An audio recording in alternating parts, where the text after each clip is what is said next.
ẹ jẹ́ á ṣàgbéyẹ̀wò ohun tó fẹ́ ṣẹlẹ̀ sí gbogbo ìràwọ̀ pátá lónìí tí ń ṣọjọ́ Tuesday July 7 ọdún 2026 tá a wà nínú ẹ̀ yìí. Mo kí Ọlọ́run bá mo ṣèbà Olódùmarè, ìbà akọ́dá ayé, ìbà aṣẹ̀dá ọ̀run, mo ṣèbà Ọ̀rúnmìlà, atórí ẹni tí ò sunwọ̀n ṣe, ẹlẹ́rìí ìpín tòun tàyànmọ́, mo júbà ọkùnrin, mo júbà obìnrin, mo kí gbogbo ojú tó ń wò mí níbikíbi tí ẹ ti ń gbọ́ mi káàkiri àgbáńlá ayé. Ẹ̀yin tẹ́ ń wò mí pátá, ẹ bá ń share fídíò yìí, ẹ pín kó jẹ́ òwúlò àtàǹfààní fọ́pọ̀ ènìyàn. Ojú tẹ fi ń wò mí ò ní fọ́, bẹ́ẹ̀ ọwọ́ tẹ fi ń bá mi share rẹ̀ ẹ ní fi gbọ́mọ sí, ẹ sì ní fi gba lẹ́tà ìbànújẹ́ láṣẹ Ìdùmarè. Ẹ̀yin oníràwọ̀ iná tó karanya Aries tàbí láàrin March 21 sí April 20, ọjọ́ yìí ọjọ́ ayọ̀, ọjọ́ ìdùnnú, ọjọ́ ìṣerere ló jẹ́ fún yín o. Ọjọ́ tó ṣe é pé gbogbo nǹkan yín á lọ dáadáa ló jẹ́. Ọjọ́ tó ṣe é pé ẹ máa ṣakitiyan púpọ̀, iṣẹ́ máa pọ̀ lọ́rùn yín, tẹ máa ṣe máa busy gidi gan lọ́jọ́ ti tòní. Busy yẹn báyìí lórí ìdàgbàsókè ayé yín ni o, torí tẹ bá jí lọ́jọ́ tòní bí ìgbà pé yẹ kẹ́ ti jù báyìí lọ, bí ìgbà pé yẹ kẹ́ ti wà nípò tẹ́ ń fẹ́ gangan ló máa rí. Ọjọ́ yìí ọjọ́ ìdùnnú, ọjọ́ ayọ̀ ló jẹ́ fún yín. Tẹ bá lè fàlẹ́ mọ́ṣẹ́ dáadáa, ẹ máa ríre gbámú, ẹ máa tún wà ní ipò kan tó tún tayọ ju tẹ́lẹ̀ gan lọ lọ́jọ́ ti tòní. Gbogbo nǹkan yá bẹ́ẹ̀ sí lọ dáadáa, ẹ ṣáà ti fàlẹ́ mọ́ṣẹ́ dáadáa lọ́jọ́ tòní. Kẹ́ gẹ̀ẹ́sẹ̀ ti ṣe yín, ẹ wòye sí kàárí ayín, ẹ wọ̀nà tẹ́ lè gbégbà láti jẹ́ kó ní ìdàgbàsókè. Nǹkan tẹ́ fẹ́ fúnra yín, bẹ́ẹ̀ ṣe ń fẹ́ kó rí fúnra yín kó rọ̀yìn lọ́rùn náà ní kẹ́ ṣe lọ́jọ́ ti tòní. Kò sí wàhálà rárá lọ́jọ́ tòní.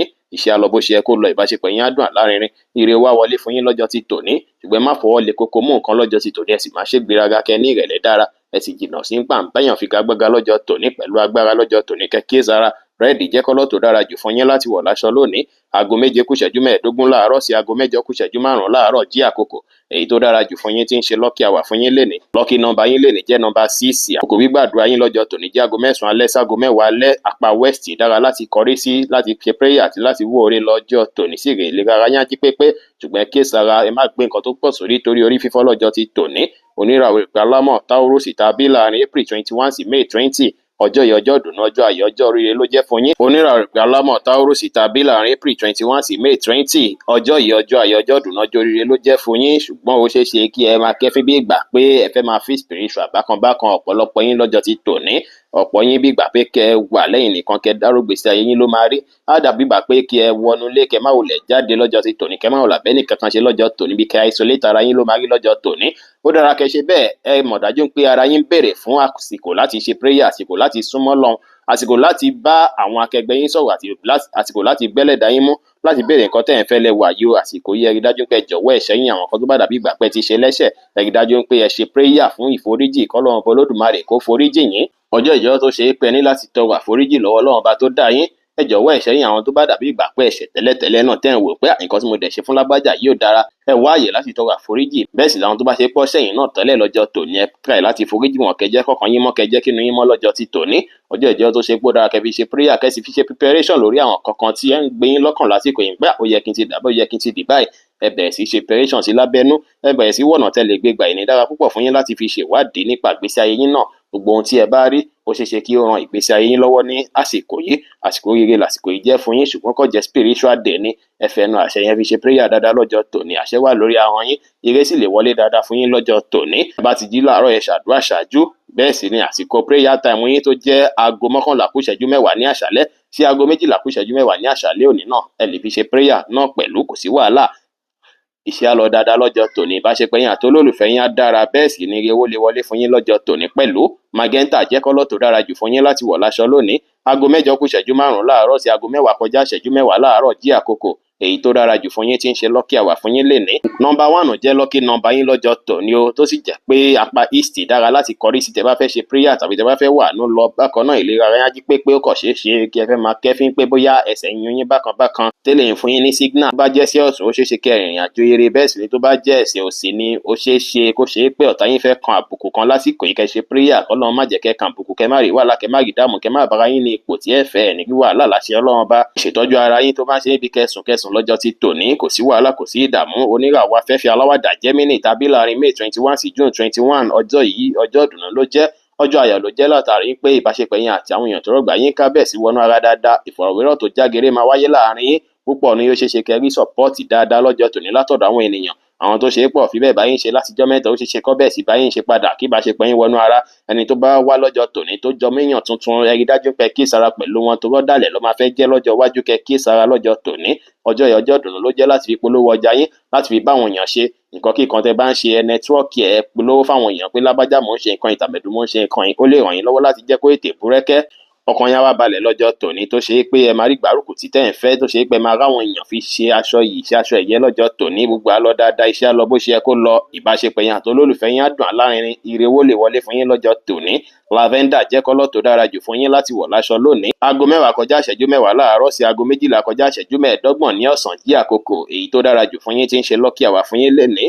Lucky nọ́mbà yín lénìí jẹ́ nọ́mbà 6. Àkókò gbígbàdúrà yín lọ́jọ́ tòní jẹ́ aago 5 ìrọ̀lẹ́ sí aago 6 ìrọ̀lẹ́ South West. Dára púpọ̀ fún yín láti kọrí ṣíṣe prayer tàbí opportunity lọ́jọ́ ti tòní. Ìlera yín á jí pépé dáadáa lọ́jọ́ tòní. Ó kàn ṣeé ṣe bóyá bí jẹ̀díjẹ̀dí tàbí òtútù tàbí kí àwọn ibì kan kó dàbí ìgbà pé ó ń ròyìn ní ara, ó ṣeé ṣe kó wáyé lọ́jọ́ tòní fún yín. Ẹ rí dájú pé ẹ expose ara yín sí òtútù rárá, kẹ̀sì rí dájú pé ẹ ṣọ́ra ṣe lọ́jọ́ tòní. Gbogbo nǹkan tó bá máa bí àìsàn àbí bí nǹkan bí wàhálà kẹ́ rí dájú pé jìnnà sí pátápátá. Oníràwọ̀ omi agbára cancer tàbí láàrin June 22 sí July 22 ọjọ́ yìí ọjọ́ ìdùnnú ọjọ́ ayọ̀ ló jẹ́ láti fi falẹ̀ mọ̀ṣẹ́. Ọ̀pọ̀lọpọ̀ yín ẹ máa rí nǹkan tó máa fẹ́ dàbí ìgbà kó fẹ́ lẹ́yìn léré láyé iṣẹ́ lọ́jọ́ tòní bí ìgbà pé mo nílò láti ṣe nǹkan báyìí torí iṣẹ́ mi ni, torí ìdàgbàsókè ayé mi ni, mo nílò láti falẹ̀ mọ́gbà, mo nílò láti falẹ̀ máwo lọ́jọ́ ti tòní. Púpọ̀ nínú yẹn máa bísí púpọ̀ lọ́jọ́ tòní níbi iṣẹ́ o tó ṣe é pé ẹ máa rí àwọn kankan bíi heavy task tẹ́ fẹ́ mójútó lọ́jọ́ ti tòní tàbí kẹ̀kẹ́ máa kẹ́fín bí ìgbà pé kí ló dé tíṣẹ́ mi tó ṣe dàbí ìgbà pé ó rí báyìí ọ̀nà mo tún lè gbé gbà bóyá mo ṣe ń tọ́jà kò dá mo ṣe ń tò báyìí bóyá kí n tún gbé báyìí. Ọ̀pọ̀lọpọ̀ yín máa ní nǹkan kan tẹ́ fẹ́ ṣe níbi iṣẹ́ lọ́jọ́ tòní tó rọrọ iṣẹ́ ló máa wà lọ́rùn yín báyìí lọ́jọ́ ti tòní o tó ṣe é pé ẹ máa rí ṣe dáadáa láàyè iṣẹ́ tẹ́ bá falẹ̀ mọ́ṣẹ́ dáadáa bẹ́ẹ̀ sì lẹ máa jèrè ọkàn àwọn ènìyàn. Hard work àti faradà lẹ nílò lọ́jọ́ tòní. Tí kọ́sítọ́mà kan bá sọ̀rọ̀ bákan ẹ má wulẹ̀ wo bẹ̀ rárá, nǹkan tẹ́ fẹ́ tà ní kí ẹ rí dájú pé fókọ̀sì lé lórí. Ẹ̀yin tẹ́ ní kọ́ńpìnì ńláńlá lọ́jọ́ ti tòní, ó ṣeé ṣe kí akitiyan tí ẹ bá ṣe lọ́jọ́ tòní kó tún sún kọ́ńpìnì yín síwájú sí dáadáa. Ẹ rí dájú pé fókọ̀sì sápá bẹ̀yẹn bí a ti ṣe sọ, iṣẹ́ yín á wá lọ bó ṣe yẹ kó lọ, ìbáṣepọ̀ yín àti olólùfẹ́ yín á dùn alárinrin, ire owó lè wọlé fún yín dáadáa lọ́jọ́ tòní.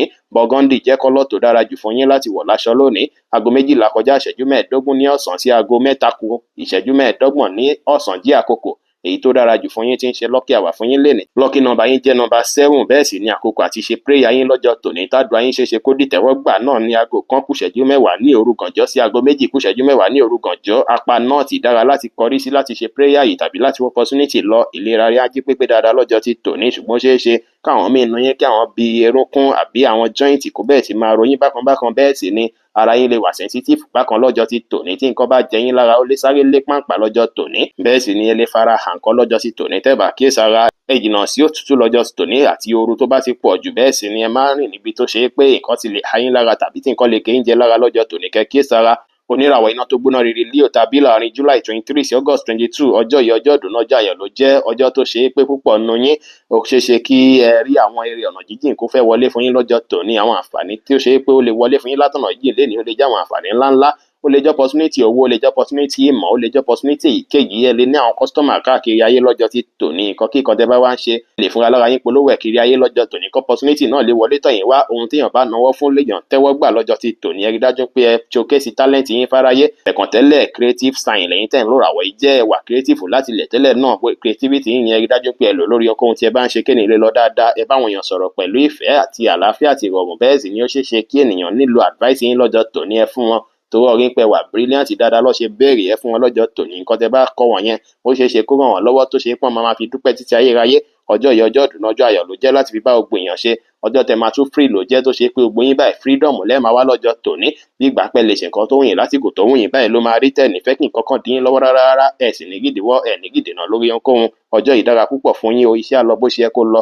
Ìbáṣepọ̀ yín àti olólùfẹ́ yín á dùn alárinrin, ire owó lè wọlé fún yín dáadáa lénìí. Magenta jẹ́ kọ́lọ̀ tó dára jù fún yín láti wọ̀ láṣọ lónìí. Aago 3 kù ìṣẹ́jú 15 ní ọ̀sán sí aago 5 kù ìṣẹ́jú 10 ní ìrọ̀lẹ́ jí àkókò èyí tó dára jù fún yín tí ń ṣe lucky hour fún yín lénìí. Lucky nọ́mbà yín lénìí jẹ́ nọ́mbà 1. Àkókò àti ṣe prayer yín lénìí jẹ́ àkókò aago 5 kù ìṣẹ́jú 15 ní ìrọ̀lẹ́ sí aago 6 kù ìṣẹ́jú 15 ní ìrọ̀lẹ́. Apá South West dára púpọ̀ fún yín láti kọrí sí tẹ́ bá fẹ́ ṣe prayer lọ́jọ́ tòní. Ìlera ara yín á jí pépé dáadáa lọ́jọ́ ti tòní o. Bẹ́ẹ̀ sì ni ó ṣeé ṣe kí àwọn míì nínú yín tó ṣe é pé wọn tọ́jú ìlera wọn dáadáa kó fẹ́ máa rí bóyá bí ọwọ́ bàràdì ríro tàbí kí tiyín kó fẹ́ máa ròyìn bákan lè ní kẹ́ kíyèsára pàápàá tẹ́ bá dúró jù tàbí tẹ́ bá bẹ̀rẹ̀ jù. Oníràwọ̀ erùpẹ̀ funfun Virgo tàbí láàrin August 23 sí September 22 ọjọ́ yìí ọjọ́ tó dára ló jẹ́ o, ọjọ́ ìrọ̀rùn ọjọ́ ìfọ̀kànbalẹ̀ ló jẹ́. Ó ṣeé ṣe kí nǹkan tí ẹ̀ tiẹ̀ ṣiṣẹ́ fún kó wọlé fún yín lọ́jọ́ tòní. Ìbáṣepọ̀ yín àtàwọn alásùnmọ́ yín á wọnú ara dáadáa lọ́jọ́ ti tòní. Ọjọ́ yìí dára púpọ̀ láti fi jókòó láti fi wòsà nǹkan wo lẹ fẹ́ kó yí padà nínú ìgbésí ayé yín. Inú ìwà yín nǹkan wo lẹ ń wò pé gbọ́dọ̀ yọ kó, nǹkan wo lẹ ń wò pé gbọ́dọ̀ fi kún tí ìwà yín á fi dára tá fi jẹ́ pé gbogbo èèyàn máa gbá tí yín dáadáa lọ́jọ́ tòní. Ẹ̀bẹ̀ sí ronú jinlẹ̀ nípa ẹ̀ báyìí. Èní ìgbà ronú jinlẹ̀ nípa nǹkan tẹ́ ẹ̀ ń fẹ́ fún ọ̀rọ̀ ìgbésí ayé yín. Ó dára kẹ́ o lẹ̀ rí dájú pé ẹ free mind yín lọ́jọ́ tòní. Kí nǹkan tó bá dì sí yín lọ́kàn tẹ́lẹ̀ ẹ gbé kúrò.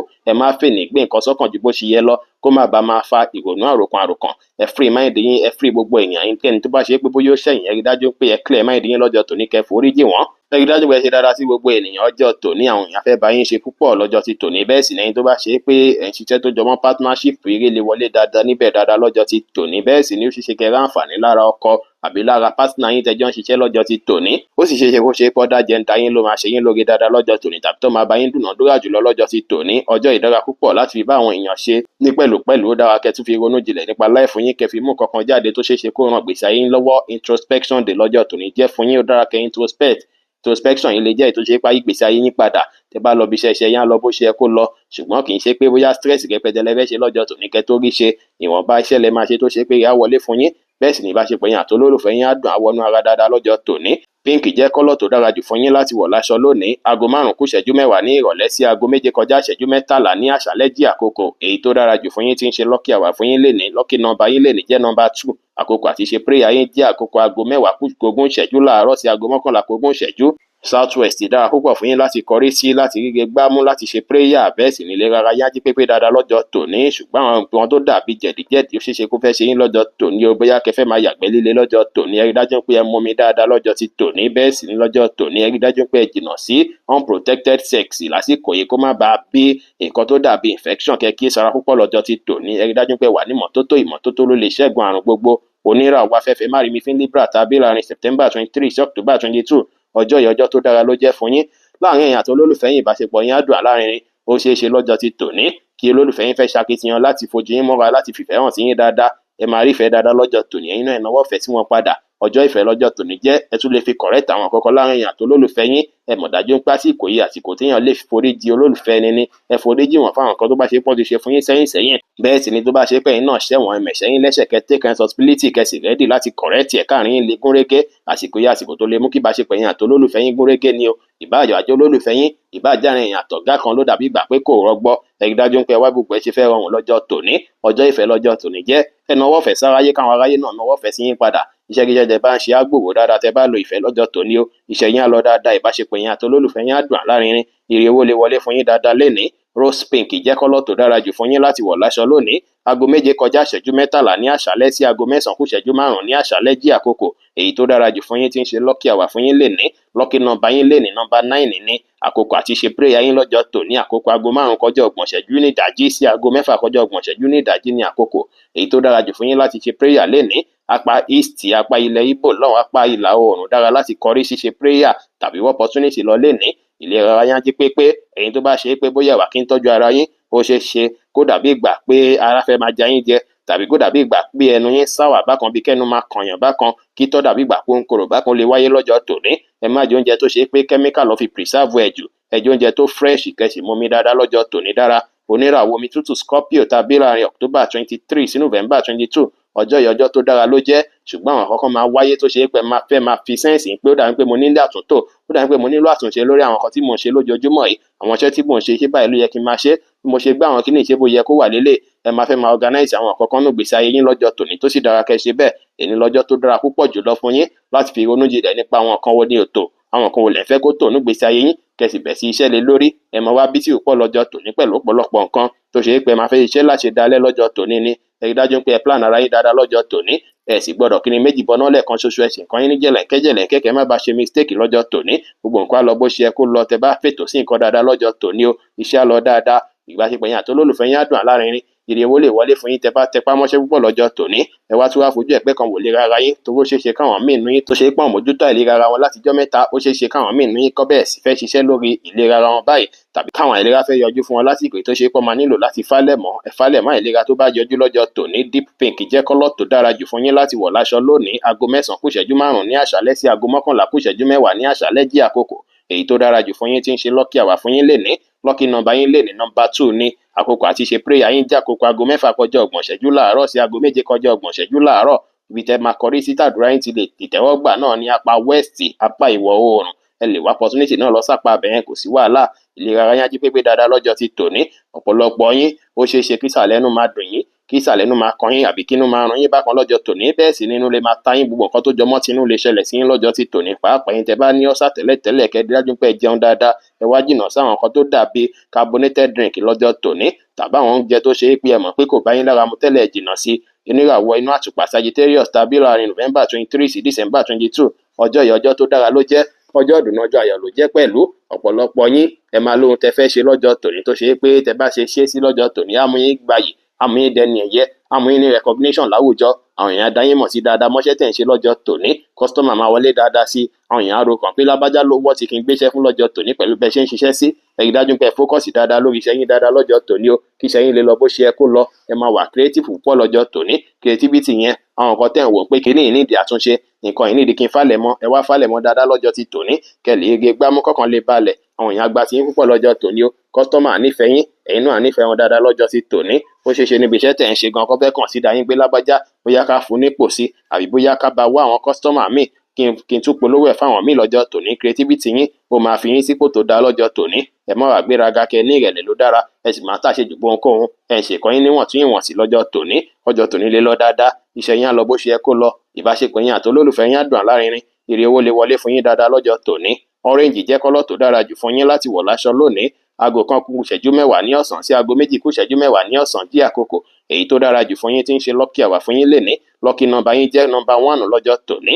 Àkókò àti ṣe prayer fún yín jẹ́ àkókò aago 3 kù ìṣẹ́jú 15 ní òru gànjọ́ sí aago 4 kù ìṣẹ́jú 15 ní ìdájí jí àkókò èyí tó dára jù fún yín láti ṣe prayer lénìí. Ibi tẹ́ wàá kọrí sí ṣe prayer ọ̀hún náà ní apá south, apá gúúsù lọ́jọ́ ti tòní, tó sì ṣeé ṣe kí opportunity náà ti bẹ̀ wáyé fún yín. Ìlera ara yín á jí pépé, ṣùgbọ́n àwọn tó ṣe é pé wọn kẹfín nípa ìlera ara wọn tí wọ́n tọ́jú rẹ̀, ó ṣeé ṣe kí ẹ máa rí nǹkan tó jọ mọ́ àyà dídùn lọ́jọ́ ti tòní, tàbí kí mímí yín kó fẹ́ máa yí bákan lọ́jọ́ tòní. Kẹ́ máa kẹ́fín ẹ̀ lọ́jọ́ tòní. Ẹ sì lè náwó báyìí kọ́wọ́ yín dún kara, káyà yín dún kara lọ́jọ́ ti tòní. Ọjọ́ tòní dára púpọ̀ láti fi mójútó ìlera ara yín. Ẹ lè exercise lọ́jọ́ tòní, kẹ́ sì jìnnà sí nǹkan bíi ṣọ́ọ̀kì àbí bad news lọ́jọ́ tòní. Oníràwọ̀ ìpele eruku Capricorn tàbí láàrin December 23 sí January 19. Ọjọ́ yìí ọjọ́ tó dára ló jẹ́. Ọjọ́ ìrọ̀rùn, ọjọ́ ìfọ̀kànbalẹ̀ ló jẹ́ fún yín, látàrí pé púpọ̀ nù yín ẹ máa láwọn kankan tẹ́ fẹ́ máa mójútó nínú ilé yín. Nǹkan kan lè wáyé tẹ́ fẹ́ ṣe nínú ilé lọ́jọ́ tòní tó ṣe é pé àmúyín bí sí púpọ̀ lè fẹ́ transform nínú ilé yín kó tún dùn rí dáadáa lọ́jọ́ tòní. Ẹ lè ráyè ti ilé lọ́jọ́ tòní púpọ̀, ó dára kẹ́ ṣe bẹ́ẹ̀. Púpọ̀ nù yín sì rèé, àárín yín àti mọ̀lẹ́bí agúnrégé dáadáa lọ́jọ́ tòní. Ó wá ṣeé ṣe kí bùkátà kan jẹyọ tó ṣe é pé fẹ́ mójútó nínú fámìlì, tó ṣe é pé bùkátà náà ṣe kókó fún yín láti mójútó. Ẹ rí dájú pé mójútó tí àǹfààní ẹ̀ bá wà lọ́jọ́ tòní. Ó sì ṣeé ṣe kẹrin rọ̀wọ́ láti inú fámìlì kan lọ́jọ́ tòní tó ṣe é pé ìrànwọ́ yìí máa ràn yín lọ́wọ́ dáadáa púpọ̀. Ọjọ́ tòní ọjọ́ tó dára ló jẹ́ láti fi mójútó gbọ̀n kan tó jọmọ́ ti ilé àti ti fámìlì. Tó bá ṣe páwọ̀ kan ti wáyé láàrin àti fámìlì látijọ́ mẹ́ta, ẹ lo àǹfààní ọjọ́ yìí láti rí dájú pé ẹ wá tún ṣe sí i, tó sì jẹ́ pé gbogbo ẹ máa rọrùn tí ò ní sí wàhálà, tí ò ní sí dààmú. Tẹ́ bá lọ síbi iṣẹ́ yín á lọ dáadáa. Pàápàá yín tẹ́ ń ṣiṣẹ́ láti ilé, ẹ máa rí jájẹ lọ́jọ́ tòní. Báyẹ̀pẹ̀ yín àti olólùfẹ́ yín náà dùn láàrin látàrí pé inú ilé yín máa káàmù dáadáa lọ́jọ́ ti tòní. Gbogbo nǹkan tó bá dàbí wùrùwùrù tó bá wáyé kò ní pẹ́ tá fi kásẹ̀ lẹ̀ lọ́jọ́ tòní. Brown jẹ́ kọ́lọ̀ tó dára jù fún yín láti wọ̀ láṣọ lónìí. Aago 12 kù ìṣẹ́jú 15 láàárọ̀ sí aago 1 kù ìṣẹ́jú 15 láàárọ̀ jí àkókò èyí tó dára jù fún yín tí ń ṣe lucky hour fún yín lénìí. Number 7 jẹ́ lucky number yín lọ́jọ́ tòní. Àsìkò àti ṣe prayer yín jẹ́ àkókò aago 2 kù ìṣẹ́jú 15 ní òru gànjọ́ sí aago 3 kù ìṣẹ́jú 15 ní òru gànjọ́. East dára púpọ̀ fún yín láti kọrí sí ṣe prayer tàbí láti wọ́ opportunity lọ. Ìlera yín á jí pépé, ẹ̀yin tẹ̀sí mójútó ìlera ara yín tẹ́lẹ̀, ó ṣeé ṣe kí ẹ fẹ́ máa ní bóyá bíi heartburn tàbí ikọ́ tàbí kàtà lọ́jọ́ ti tòní. Ẹ má ronú àròjù, ẹ sì jìnnà sí gbogbo nǹkan tó jọmọ́ nǹkan tútù àti òtútù púpọ̀ lọ́jọ́ ti tòní. Oníràwọ̀ afẹ́fẹ́ oníbìínú Aquarius tàbí láàrin January 20 sí February 18. Ọjọ́ yìí ọjọ́ tó dára ló jẹ́. Ọjọ́ rere ló jẹ́ pẹ̀lú, látàrí pé púpọ̀ nínú yín ìfọ̀rọ̀wérọ̀ tó jágere máa wà láàrin yín àtàwọn èèyàn. Ọ̀rọ̀ sísọ yín máa fìdí múlẹ̀ dáadáa lọ́jọ́ tòní. Ẹ lè fi ní negotiate pẹ̀lú customer, negotiate yín á lọ dáadáa. Ẹ̀yin tó ṣe é pé ẹ ní appointment kan tẹ́lẹ̀tẹ́lẹ̀ ó ṣeé ṣe kó jẹ́ pé ní ló máa bọ́ sí tó ṣe pé àwọn ọ̀rọ̀ tẹ́ bá sọ wọ́n á fẹ́ gbọ́ ti yín rò, wọ́n á fẹ́ wò pé lágbájá bó ṣe sọ̀rọ̀ yìí ó wà òkè. Ọjọ́ tòní adùn àtọyín máa wà lẹ́nu yín, bẹ́ẹ̀ sì ni ọjọ́ tòní ọ̀rọ̀ ẹnu yín lè wúwo kẹ́ sára. Ẹ má sọ̀rọ̀ àsọjù ní àwùjọ, ẹ má sọ̀rọ̀ bí èpè àbí bí èébú, kó má jẹ́ pé ẹni tẹ́ bá sọ sí ẹ máa rò bóyá àwàdà ni tó ṣe pàdùn gidi gan tá fẹ́ mú yín sọ́kàn lọ́jọ́ tòní kẹ́ sára. Ẹ fọ̀rọ̀ ṣàtúnṣe lọ́jọ́ tòní ni, ẹ má fi ọ̀rọ̀ bá ọmọlàkejì inú jẹ́ lọ́jọ́ tòní kẹ́ sára. Ọjọ́ tòní ẹ rí dájú pé polówó ọjà yín, ẹgbẹ́jà yín lórí báyìí pé nǹkan báyìí mò ń tẹ́ wá bá mi rà, ó ṣeé ṣe kó patronize yín dáadáa lọ́jọ́ ti tòní nídìí ọjà yín. Iṣẹ́ yín á lọ dáadáa bó ṣe yẹ kó lọ lọ́jọ́ tòní. Bá ṣe pé yín àti àwọn ẹ̀gbọ́n àtàbúrò á já gere dáadáa lọ́jọ́ tòní, tó sì ṣeé ṣe kó ní nǹkan kan tẹ́jọ fẹ́ ṣe fúnra yín lọ́jọ́ tòní. Ire owó á wọlé fún yín dáadáa lọ́jọ́ tòní tẹ́ bá fẹnu polówó ọjà yín dáadáa. Orange jẹ́ kọ́lọ̀ tó dára jù fún yín láti wọ̀ láṣọ lónìí. Aago 7 ní àṣálẹ́ sí aago 8 ní àṣálẹ́ jí àkókò èyí tó dára jù fún yín tí ń ṣe lucky hour fún yín lénìí. Nọ́mbà 6 jẹ́ lucky nọ́mbà yín lọ́jọ́ tòní o. Àsìkò àti ṣe prayer yín lọ́jọ́ tòní aago 12 kù ìṣẹ́jú 15 láàárọ̀ sí aago 1 kù ìṣẹ́jú 15 ní àárọ̀ ní àkókò èyí tó dára jù fún yín láti fi ṣe prayer lọ́jọ́ tòní. Apá àbí tó wá dára láti kọrí sí ṣe prayer òun jápa south ìyẹn gúúsù, tó sì jẹ́ pé ẹ lè wóore lọ sápá bẹ̀yẹn náà lọ́jọ́ ti tòní. Ìlera ara yín á jí pépé, ẹ̀yin tẹ́ wàá tọ́jú ìlera ara yín tẹ́lẹ̀ ó ṣeé ṣe kí ẹ fẹ́ máa rí àwọn nǹkan tí ó jọ mọ́ ara ríro tàbí kó dàbí ìgbà pé ó fẹ́ máa rẹ̀ yín, bí kápá dàbí ìgbà pé ó ròyìn tàbí kó dàbí ìgbà pé ẹ ti gbé nǹkan tó wo jùlọ lọ́jọ́ ti tòní. Púpọ̀ nínú yín lọ́jọ́ tòní ẹ rí dájú pé ẹ jìnnà sí stress tó pọ̀ ju bó ṣe yẹ lọ tàbí gbígbé nǹkan tó wo ju bó ṣe yẹ lọ. Bẹ́ẹ̀ sì ni ẹ má táìpù ju bó ṣe yẹ lọ, ẹ sì jìnnà síbi tí heat bá pọ̀ sí ìbẹ̀rù pẹ̀lú ẹ jìnnà sí èéfín lọ́jọ́ ti tòní. Oníràwọ̀ omi tí kì í ru Pisces tàbí láàrin February 19 sí March 20, ọjọ́ yìí ọjọ́ tó dára ló jẹ́, ọjọ́ ìdùnnú ọjọ́ ayọ̀ ló jẹ́ fún yín o, látàrí pé nǹkan tí ẹ ń lé ó ṣeé ṣe kó bẹ̀rẹ̀ sí dìrọ̀rùn. Àǹfààní kan wà tó ṣe é pé ó máa wọ̀nyí púpọ̀ lọ́jọ́ tòní, kẹ́yìn náà grab ẹ̀, ó ṣeé ṣe kó wọlé fún yín lọ́jọ́ ti tòní. Ẹ máa feel luxurious bí ìgbà pé bóyá kí n raṣọ olówó ńlá yẹn, bóyá kí n ra bàtà yẹn. Àwọn kan ńláńlá tó ṣe é pé tí ń wọ̀nyí tẹ́lẹ̀ láti gbé yìí ó ṣeé ṣe kó wá máa wá sí yín lọ́kàn lásìkò yìí, kẹ́ máa rò pé báwo mo fẹ́ ṣe ọ̀nà mo fẹ́ gbé gbà, bóyá lé lówó ẹ̀yìn kan ni ó ṣeé ṣe kó wá sí yín lọ́kàn lọ́jọ́ tòní, tàbí kẹrí nǹkan tíyàn kan ṣe tó ṣe é pá wá mú yín gan pé èmi náà dẹ̀ wùn mí láti ṣe nǹkan yìí ó. Púpọ̀ nínú yín lọ́jọ́ ti tòní ó ṣeé ṣe kí nǹkan kan wáyé tó ṣe é pé ẹ máa fẹ́ ṣiṣẹ́ lé lórí láti rí àṣìbù lọ́jọ́ ti tòní. Ẹ dẹ̀ máa nídìí owó lọ́jọ́ tòní, owó ló máa jẹ́ kókó fún yín lọ́jọ́ tòní, tó ṣe é pé wàá máa tẹpá mọ́ṣẹ́ láti rí dájú pé owó náà wọlé fún yín. Ẹ tẹpá mọ́ṣẹ́ dáadáa lọ́jọ́ tòní kẹ́ lè ráǹfààní àtòrè gbámú. Ọjọ́ tòní ẹ̀yin tó bá ṣe pé ẹni lé tẹ̀ ń kọ́ tẹ́lẹ̀ àbẹ́ ní nǹkan kan tẹ́ ń kówó lé lórí tẹ́lẹ̀, ó ṣeé ṣe kí ẹ tún ní nǹkan kan jọ̀mọ́ lọ́jọ́ ti tòní. Ṣùgbọ́n advice tí máa fún yín lọ́jọ́ tòní ní pé àwọn nǹkan tẹ́ bá ń ṣiṣẹ́ fún tó bá ń wọlé bí owó, ẹ fi pamọ́ díẹ̀ lé ní tere jìtere. Kẹ́ jẹ́ kí Mercury retrograde kọjá lọ ṣáájú kẹ́ tó kówó lórí nǹkan ńlá lásìkò yìí. Ẹ má kówó lórí nǹkan ńlá rẹpẹtẹ, pàápàá àwọn nǹkan tó jọ mọ́ bí electronics lásìkò yìí kẹ́ sára. Iṣẹ́ yẹn wá lọ bó ṣe yẹ kó lọ. Tẹ́ bá falẹ̀ mọ̀ṣẹ́ dáadáa ẹ máa ríre gbámú. Bẹ́ẹ̀ sì ni ìbáṣepọ̀ yín àti olólùfẹ́ yín á lárinrin dáadáa lọ́jọ́ ti tòní. Purple jẹ́ kọ́lọ̀ tó dára jù fún yín láti wọ̀ láṣọ lónìí. Aago 8 ní àṣálẹ́ sí aago 9 ní àṣálẹ́ jí àkókò èyí tó dára jù fún yín tí ń ṣe lucky hour fún yín lénìí. Nọ́mbà 1 jẹ́ lucky nọ́mbà yín lénìí. Aago 1 ọ̀sán sí aago 2 ọ̀sán jí àkókò èyí tó dára jù fún yín láti fi ṣe prayer lọ́jọ́ tòní. Apá náà ti dára púpọ̀ fún yín láti kọrí sí ìyẹn apá àríwá, láti kọrí sí láti wó oore lọ́jọ́ tòní àti láti ṣe prayer. Ìlera ara yín á jí pépé, ẹ̀yin tẹ́ bá ti ń fi ìlera ara yín ṣeré tẹ́lẹ̀ ó ṣeé ṣe kí ẹ sọ̀rọ̀ díẹ̀ kó yín fẹ́ há bákan náà sì ré. Ẹ kíyèsára pẹ̀lú nǹkan tẹ́ máa jẹ lọ́jọ́ ti tòní. Ó ṣeé ṣe bí kí èjìká àbí bí ẹ̀yìn ọrùn kò bẹ́ẹ̀ sí oyin bákan lọ́jọ́ ti tòní. Ẹ jẹ oúnjẹ moderate, lẹ má jẹ oúnjẹ àjẹjù lọ́jọ́ tòní. Ẹ má sọ̀rọ̀ àsọjù, bẹ́ẹ̀ sì ni ẹ má tẹ ọrùn sí apá kan fún ìgbà pípẹ́ kọ́rùn má bàa máa ròyìn lọ́jọ́ tòní. Bí ó ṣe jẹ́ nìyẹn fún gbogbo irúfẹ́ ìràwọ̀ méjìlá tó wá pátá. Ẹ̀yin tẹ́ ń wò mí pátá ẹ má gbàgbé pé Ọlọ́run Olódùmarè nìkan lọ́ba tó ní ìmọ̀ jùlọ. Ẹ̀yin tẹ́ fẹ́ ṣèwádìí onírúurú láǹfààní àti kàn sí wa ní WhatsApp 09033897161. Ire gbogbo á jẹ́ tiwa lónìí, lọ́sẹ̀ yìí, lóṣù yìí àti ní gbogbo ọjọ́ ayé wa láṣẹ Ìdùmarè. Ire o.